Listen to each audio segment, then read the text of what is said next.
సత్యసాయి జిల్లా అమరాపురం మండలం ఉదుకూరు గ్రామానికి చెందిన డి నరసింహమూర్తి ప్రస్తుతం జమ్మూ కాశ్మీర్లో బీఎస్ఎఫ్ జవానుగా దేశ సేవలో ఉన్నారు.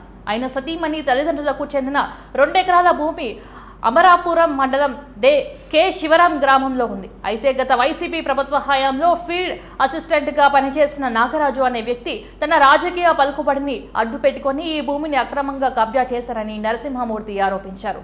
సరిహద్దుల్లో ఉంటూ తన కుటుంబానికి న్యాయం చేయలేకపోతున్నానని ఆవేదనతో ఆయన జమ్మూ కాశ్మీర్ నుంచి ఓ సెల్ఫీ వీడియో ద్వారా తన గోడును వెలబుచ్చుకున్నారు. తనకు న్యాయం చేయాలని, తన భూమిని తనకు ఇప్పించాలని ప్రభుత్వాన్ని అభ్యర్థించారు. మంత్రి లోకేష్ చొరవ చకచకా కదిలిన అధికారులు ఈ సెల్ఫీ వీడియో మంత్రి నారా లోకేష్ దృష్టికి రావడంతో ఆయన తక్షణమే స్పందించారు.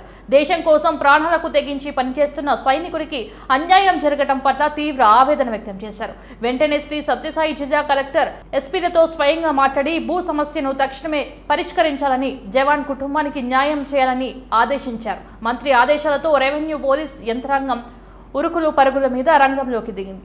అమరాపురం తహసీల్దార్ స్థానిక పోలీసు అధికారులు కె శివరాం గ్రామానికి చేరుకొని వివాదాస్పద భూమిని క్షుణ్ణంగా సర్వే చేశారు. రికార్డులను పరిశీలించి వాస్తవాలను నిర్ధారించుకున్నారు. అనంతరం పోలీసులు సమక్షంలో భూమికి హద్దులు ఏర్పాటు చేసి జవాన్ నరసింహమూర్తి కుటుంబానికి ఆ భూమిని అప్పగించారు. దీంతో గత కొంతకాలంగా అపరిష్కృతంగా ఉన్న ఈ భూమి వివాదానికి కేవలం 24 గంటల్లోనే శాశ్వత పరిష్కారం లభించింది.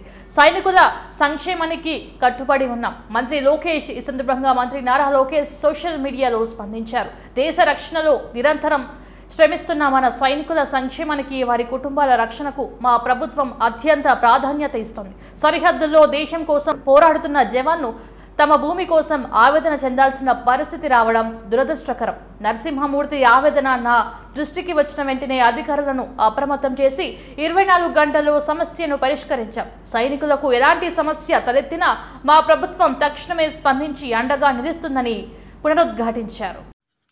అందరికీ నమస్కారం అండి. నేను 2 రోజుల క్రితం సోషల్ మీడియాలో ఒక వీడియో అప్లోడ్ చేయడం జరిగింది. దానికి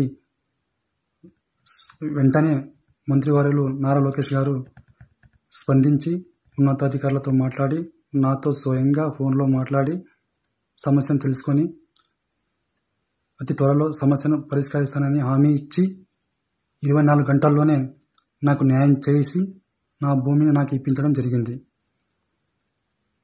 సార్ మంత్రివర్యులు నారా లోకేష్ గారికి, కూటమి ప్రభుత్వానికి మరియు deputy CM Pawan Kalyan sir గారికి, సీఎం సార్ నారా చంద్రబాబు నాయుడు గారికి, మన మడకశిర నియోజకవర్గం ఎమ్మెల్యే ఎంఎస్ రాజు గారికి, ఎమ్మెల్సీ గుండుమల్లి తిప్పేస్వామి సార్ గారికి, పోలీస్ వ్యవస్థకు, రెవెన్యూ డిపార్ట్మెంట్ అందరికీ, పత్రికేయులకు, నాకు సహకరించినటువంటి తోటి మిత్రులందరికీ పేరు పేరిన మరొకసారి కూటమి ప్రభుత్వానికి ధన్యవాదాలను తెలుపుకుంటున్నాను. ఇట్లు జై జవాన్.